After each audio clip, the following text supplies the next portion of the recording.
Hey guys, I hope y'all are having a good week. I am coming to you with yet another non food video, and this time we are talking again about how social media is stepping on all of our rights. I'm really annoyed that this has to be a series now, but it appears that that's what's going to continue to happen. Since a lot of y'all responded well to the last video and you learned some new things, I'm here to talk about a little bit more of it.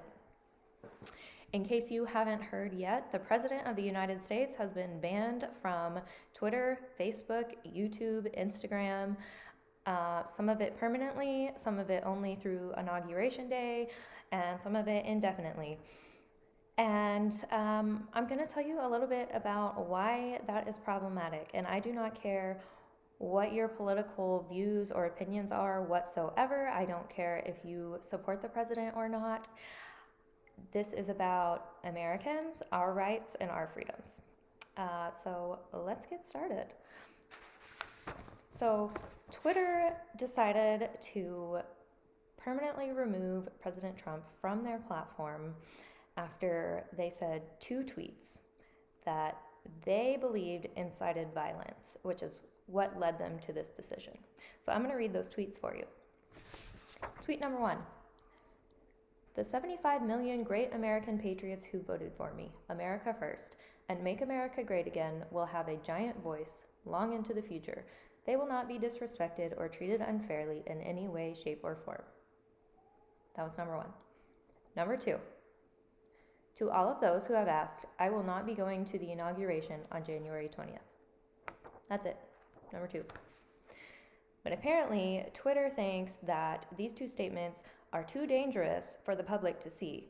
They think that we are all going to view them as a call to violence, as a call to riot and break the law.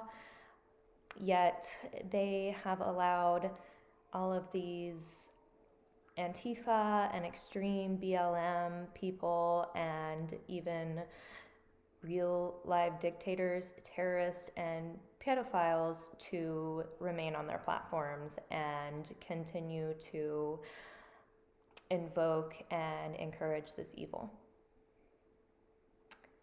Makes a lot of sense to me. Furthermore, Facebook has followed suit and decided to take it one step further, and they are taking down any posts that use the phrase or the hashtag Stop the Steal or anything that questions the integrity of the election. So basically, these platforms are saying they don't trust us to use our brains or use our judgment. They only want on their platforms what they think we should think, but not what we actually think. They have decided that if they don't like what we say, they're going to delete it and kick us off their platforms. Now that's cool. They are private companies. They can do that if they want to. However, Section 230 protects them from liability of their users' content, yet they are taking on this liability of their users' content and saying that it is, in fact, their job to police what is said on their platforms. So there needs to be some revision and some clarity of what Section 230 means and how these platforms can or cannot use it and still remain what they call themselves, which is platforms instead of publishers.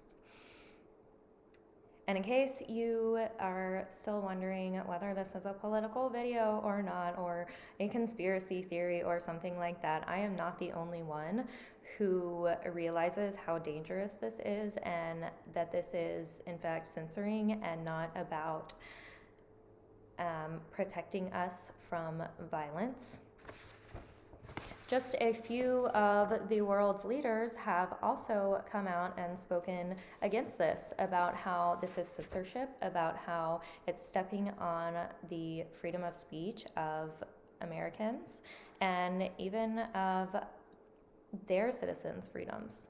For example, leaders from Germany, France, Mexico, Norway, Australia, even Russia have come out and said that this is not cool. The opposition leader of Russia even said, quote, "Don't tell me he was banned for violating Twitter rules. I get death threats here every day for many years, and Twitter doesn't ban anyone."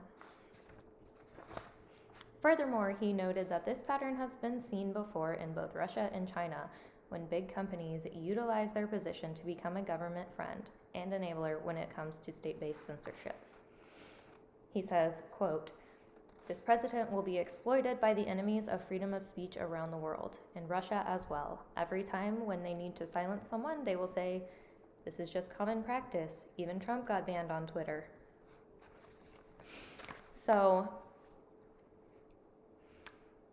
when leaders from around the world are calling out these companies and saying, "That's not right, you're censoring your people," in a country where freedom of speech is our first most basic constitutional right.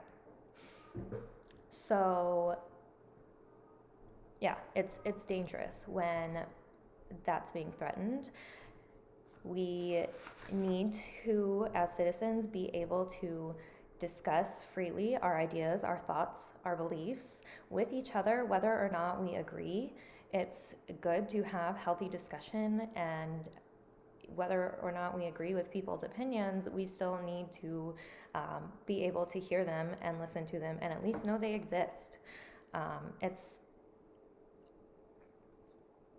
frightening, it's maddening, and frankly, it's really disheartening as an American citizen who, we don't feel like we have a whole lot of power to do anything about any of what's going on right now. And it kind of seems like these freedoms are just slipping away on a daily basis. And if you don't think that's a problem, just think about if they will shut down and censor the President of the United States. They will do it to anybody and everybody.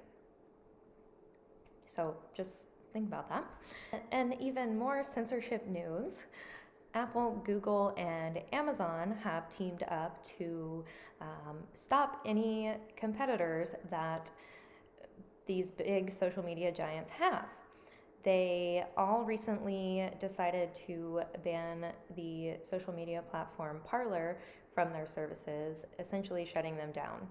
So now there is no competition for these big tech companies, and they're also deciding what we should all say and think and who we should be able to listen to and interact with. Scary stuff. So if you're feeling a little discouraged, which I don't blame you, I am. It's a big source of anxiety and fear for me every single day. But a couple things to remind you of. One, you still can decide where you spend your money. If you do not agree with certain companies, do not give them any more of your money or your time. I know that is a lot easier said than done, especially in my instance and people like me who make a lot of their living off of social media and off of these big internet companies. But it's something that you have to choose, and you have to eventually make some decisions on what feels right to you.